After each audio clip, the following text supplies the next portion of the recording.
श्रोता प्रेमियों, मैं राम सागर शास्त्री आप लोगों के समक्ष रखने जा रहा हूं सत्यभामा का पूर्व जन्म। देखिए, सतयुग के अंत में हरिद्वार में एक देव शर्मा नाम का ब्राह्मण रहता था, जिसका जन्म अत्रि कुल में हुआ था। देव शर्मा परम विद्वान था। उसके कोई पुत्र नहीं था, केवल गुणवती नाम की एक कन्या थी। उसने कन्या का विवाह अपने शिष्य चंद्र के साथ कर दिया। चंद्र अपने पिता के समान देव शर्मा की सेवा करने लगा। एक दिन देव शर्मा चंद्र के साथ कुश लेने जंगल को गए। वहां किसी राक्षस ने दोनों को मार डाला। अपने पुण्य के प्रताप से वे दोनों विष्णुलोक को गए। समाचार जानकर गुणवती पिता और पति के वियोग में विलाप करने लगी। उसने घर का सारा सामान बेचकर उन दोनों का मृतक कर्म किया और उसी नगर में रहने लगी। अब तो गुणवती संसार से विरक्त होकर दो व्रत करने लगी, एकादशी और कार्तिक मास का व्रत। धीरे धीरे गुणवती दुर्बल और कमजोर हो गई। एक दिन वह गंगा स्नान करने गई। ज्यों जल में घुसी, शीत से कांपने लगी और उसकी मृत्यु हो गई। बैकुंठ से उसके लिए विमान आया। उस पर बैठकर वह बैकुंठ को चली गई और कार्तिक व्रत के पुण्य से वह नारायण के समीप रहने लगी। जिस समय ब्रह्मा आदि देवताओं की प्रार्थना पर भगवान विष्णु पृथ्वी पर आए, तब उनके समस्त पार्षद भी आए। अस्तु विष्णु ने कृष्ण के रूप में यदुवंश में अवतार लिया और उनके पार्षद यदुवंशी कहलाए। देव शर्मा ने सत्राजित के रूप में जन्म लिया।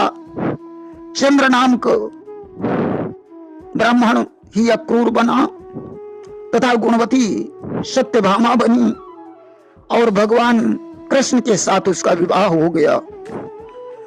कार्तिक व्रत करने के कारण सत्यभामा भगवान कृष्ण को अधिक प्रिय थी। गुणवती ने मंदिर के द्वार पर तुलसी की वाटिका लगा रखी थी, इसीलिए भगवान कृष्ण ने सत्यभामा के आंगन में कल्प वृक्ष लगा दिया।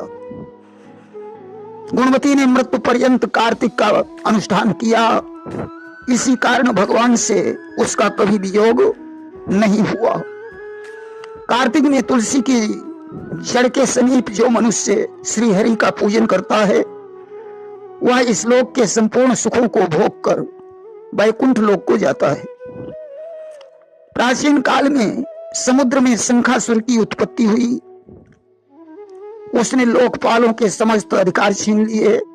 देवता उसके भय से मेरु पर्वत की गुफा में छुप गए।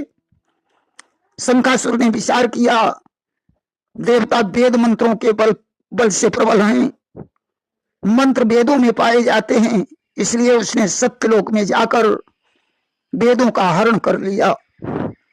वेद उसके चंगुल से भाग निकले और यज्ञ मंत्र एवं बीजों के साथ जल में समा गए। शंखासुर ने जल में वेदों को ढूंढा, परंतु वे उसे दिखाई नहीं दिए। उधर देवता विष्णु के पास गए। भगवान शयन कर रहे थे। उनकी स्तुति सुनकर भगवान विष्णु जाग गए। उन्होंने कहा, आज कार्तिक शुक्ल पक्ष की एकादशी है, इसलिए यह तिथि प्रीतिदायिनी और माननीय होगी।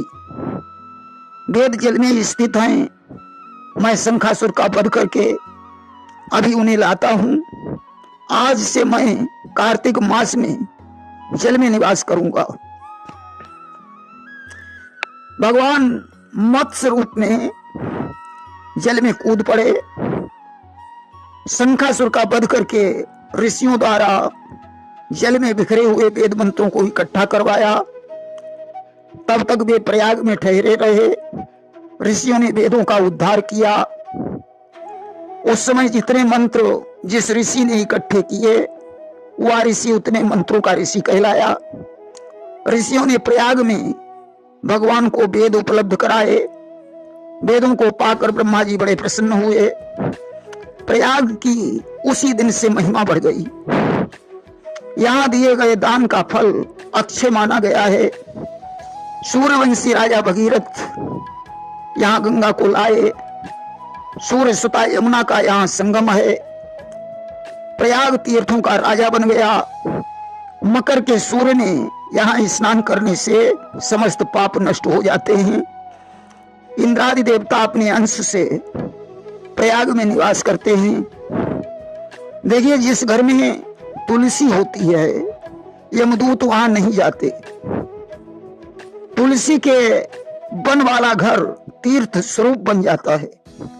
आंवले के फलों और तुलसी के पत्तों के मिश्रित जल से स्नान करना गंगा स्नान का फल देता है। आंवले की उत्पत्ति ब्रह्मा जी के अश्रुबिंदु से हुई है। देखिए, जिस समय प्रलय काल में ब्रह्मा जी अविनाशी परम ब्रह्म का जप कर रहे थे तो भगवत दर्शन के अनुरागवश उनकी आंखों में प्रेमाश्रु आ गए। वे अश्रुबिंदु पृथ्वी पर गिरकर आंवला का वृक्ष बन गए। कार्तिक व्रत के पुण्यदान से कलहा नाम की राक्षसी का भी उद्धार हो गया था। देखिए, करवीरपुर में धर्मदत्त नाम का एक ब्राह्मण रहता था। एक बार वह कार्तिक मास में भगवान विष्णु के मंदिर में जागरण करने जा रहा था। रास्ते में उसे कलहा नाम की राक्षसी ने घेर लिया। ब्राह्मण ने भयभीत होकर आत्मरक्षा करने के लिए पूजा सामग्री और जल उसके ऊपर फेंक दिया। अब तो भगवान का नाम लेकर उसने तुलसी दल में श्रित जल जो उसके मारा, राक्षसी का सारा पाप नष्ट हो गया। उसे पूर्व जन्म का ज्ञान हो गया। देखिए, कलहा पहले भिक्षु ब्राह्मण की पत्नी थी जो बड़े क्रूर स्वभाव की थी। रोज लड़ाई झगड़ा करना, पति को गाली गलौज करना, यही कलहा का धर्म था। अंततोगत्वा ब्राह्मण ने कलहा से परेशान होकर दूसरा विवाह करने का निश्चय किया तो कलहा ने जहर खाकर अपने प्राण छोड़ दिए। यमदूत उसे यमलोक में लाए। चित्रगुप्त ने उसके कर्मों का लेखा जोखा देखा और बोले कि स्वामी से द्वेष करने के कारण इसे चमगादड़ी, कलह करने के कारण सुकरी, जूठे बर्तनों में भोजन बनाने के कारण बिल्ली, आत्महत्या करने के कारण इसे प्रेत योनि में जाना पड़ेगा। इसीलिए कलह प्रेत योनि भोग रही थी। धर्मदत्त ने आज 12 मंत्र पढ़कर तुलसी मिश्रित जल से उसका अभिषेक कर दिया। अब तो वह दिव्य रूप धारणी देवी बन गई। आकाश से दिव्य विमान आया और उसमें बैठकर कलह वैकुंठ लोक को चली गई। प्रेम से बोलिए वृंदावन बिहारी लाल की जय।